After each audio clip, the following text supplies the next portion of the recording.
Speaking of hot dogging, that's a natural transition to the next segment, Brian, because they're back.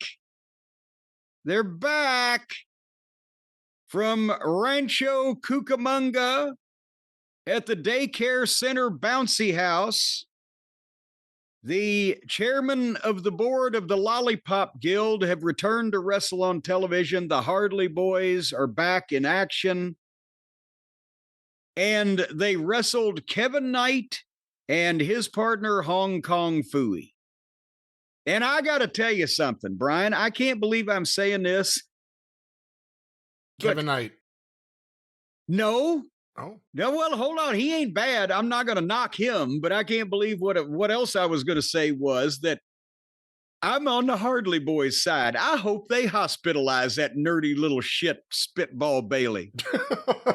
The sight of him in a goddamn wrestling ring just makes my sphincter pucker.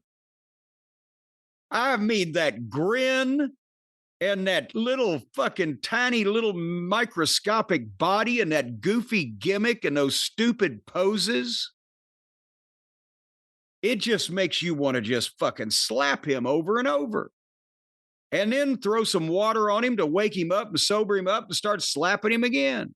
Well, he's a black belt. You'd have to be careful. Are you fucking serious? He knows how to handle himself. I'm sure he does, because nobody else will do it for him. Can I just say, before you rip all this apart, and rightfully so, Kevin Knight is impressive. He's got a build. He's got a leap. He needs to be produced, obviously, I'm sure you'll say, but really, really impressive. Well, and as a matter of fact, and of course, I'm not going to rip this apart because I'm not watching these two clowns. That's the thing, is that nobody's interested anymore about the Young Bucks. Let's face it. And somebody said this on Twitter. I think it was Triple H's thoughts, made the observation. Said, isn't it odd that Jim Cornette for years was saying that Jacob Fatu with the right presentation, which goes for anybody, and is going to be a big star in a major company. And wouldn't you know who won the pony? And for years and years, even longer, Jim Cornette has been saying that the Young Bucks ain't worth a shit. And finally, everybody else is caught up to it, sort of like with you and The Rock, where now everybody else is caught up to it. And it's not that they're talking about them like, oh, we don't like them. It's that they don't give a shit anymore. They're the afterthoughts. The hysteria has passed and the bubble has burst. Nobody talks about them. Nobody is anticipating seeing them in any kind of angle or program. Nobody wants to watch them on television. The numbers bear that out. And they take off more than they take on to avoid being constantly criticized for not being very fucking interesting. You know, a lot of people always wondered what would happen as they get older. Are they still going to be the Young Bucks? Will they just be the Bucks? They're the afterthoughts. That's what they've become. And, you know, for all the flowers, as these idiots call it, that they want for being nice to Tony when he wanted to fund a wrestling company, who has really done more damage to that company than the Young Bucks? From costing Tony CM Punk and all of that, to look at the ratings, and we'll talk about the ratings later, but they are a ratings killer. What we said at the very beginning ended up being true. AEW is one thing. Kenny Omega is one thing. The Bucks drive people away. They appeal to a very, very tiny audience. And unfortunately, they're so insecure about it, I don't think they can deal with it. That explains a lot of their behavior, but they used to at least be able to sell shirts. They used to at least be able to have people come out just to see them. They're the afterthought. Nobody gives a fuck about the Young Bucks right now. Triple H must be happy beyond belief that Tony re-signed them. Those are the kind of guys you bring into your company, it does no good. And they're getting paid more than anyone ever before to bring nothing to the table and stay home mostly.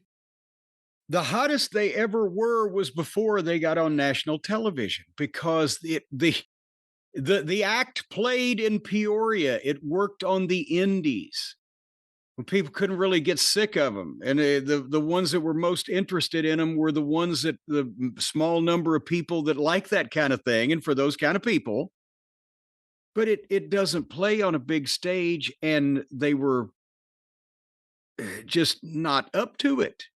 And unfortunately, being not up to it, which was obvious from the time that I saw them, that's why I said it. The combination of that and them thinking that they were not only up to it, but they were the king shit of it, ran off a lot of people that probably liked him at one point because they realized, God damn, these douchebags are sniffing their own fucking farts. Yeah, remember they used to have that YouTube show. And suddenly they stopped doing that right when it became very clear that each one was losing popularity. The numbers and the views were going down, down, down, because people don't give a fuck. They had a moment on the indies. They were able to time it right so that Tony Khan, who finally got his dad to say yes, could have them to start up with. And what do they bring to the table? Nothing. Nothing. And again, they don't even sell shirts anymore. Well, but on Speed Search in this match, it looked like the children were having fun. And this went through the 9 o'clock hour. So that'll be interesting when we check in on that here in a few minutes. But Kevin Knight is a good signing by Tony Khan. Again, yeah, he's in shape. He's got athletic ability. He's larger than many of them over there. And they haven't booked him into being a goddamn moron yet. So we'll see what happens with that. But I'm not opposed to him. But the other guy, if we could do an angle, I would go to work for AEW if they'd let me do the angle where I pour bleach down somebody's fucking throat if it's him. Bailey. Don't say that. I would hate for you to do an angle that I wouldn't like. Well, just tennis racket him. Just tennis racket This would be real bleach, though. See, that would make some interesting television.